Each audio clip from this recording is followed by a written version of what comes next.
Writing an equation given certain information can be a little difficult, but if we use the general or the standard formula x minus h squared plus y minus k squared equals r squared, it becomes a little easier. So this first example says the center is at 2, 4, diameter is 8, so h is 2, k is 4. The diameter is double the radius, so the radius equals 8 divided by 2, which gives me 4.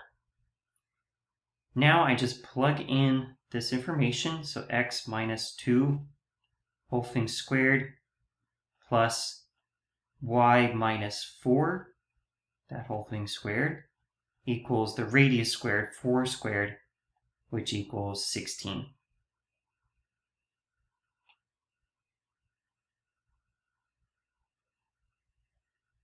Find an equation of the circle that has center at -4 or -1, 4, and passes through the point 6, -4. This one gives us h and k. It gives us h and k, so I can immediately write x minus -1 or x plus 1 squared plus y minus 4 squared. This equals r squared.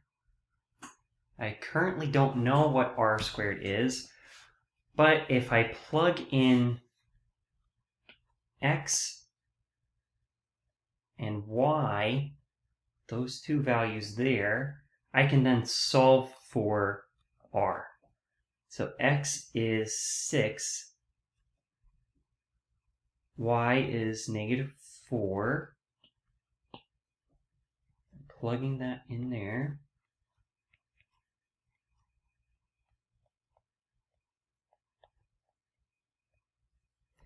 Six plus 1 is 7.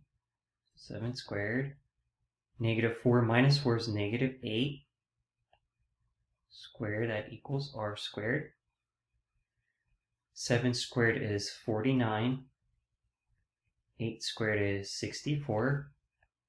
And we have r squared still. 64 plus 49 is 113. 113 equals r squared.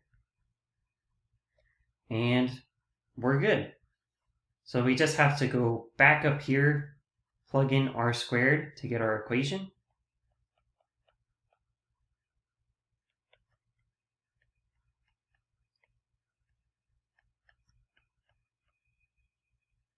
So there it is. This one doesn't have a nice radius. The radius is the square root of 113, which is 10.63014581 about. So not a very nice number. We'll just keep it like this though. Okay, this one, we have two endpoints, a diameter whose we have two endpoints, 1, -6, and -3, -2. We have to find the center. So to do this, 1, -6 down here, and -3, -2. I have to find the center, so it's somewhere between, right in between those two. In order to find the center, we'll find the midpoint. So the midpoint of these 2 points is just the x coordinates, 1 plus -3 divided by 2, and the y coordinates, -6 plus -2 that divided by 2 as well. When we do this, this gives me negative 2 over 2 and negative 8 over 2. And this gives me negative 1, negative 4. So the midpoint here, midpoint is at negative 1, negative 4. Just about right there. And it's not perfect because I don't have a grid there.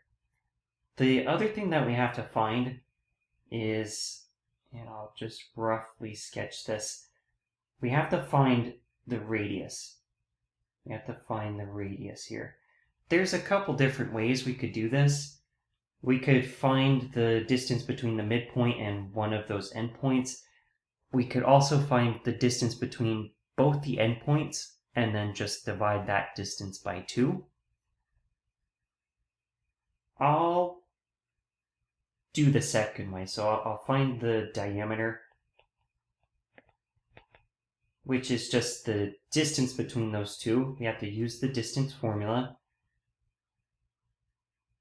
And just to remind you, we have y2 minus y1 squared plus x2 minus x1 squared, all within the square root.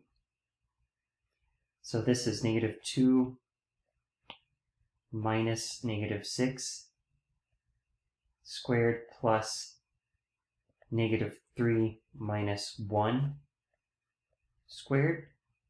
This is all within the square root. This gives me 4 squared plus negative 4 squared, all within the square root. This gives me 16 plus 16, or 32, within the square root. And if we want the radius from this, the radius equals 1/2 of that, so square root of 32 divided by 2.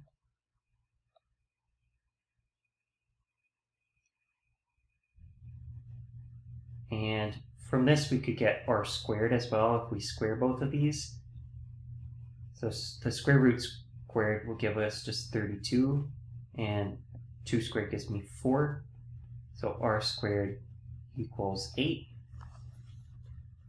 Last thing we have to do is write the equation. So we take x minus h, which here this is the center. This is h, this is k. That's r squared. So we're doing x minus h, or minus negative 1, so plus 1 squared, plus y minus negative 4, so y plus 4 squared.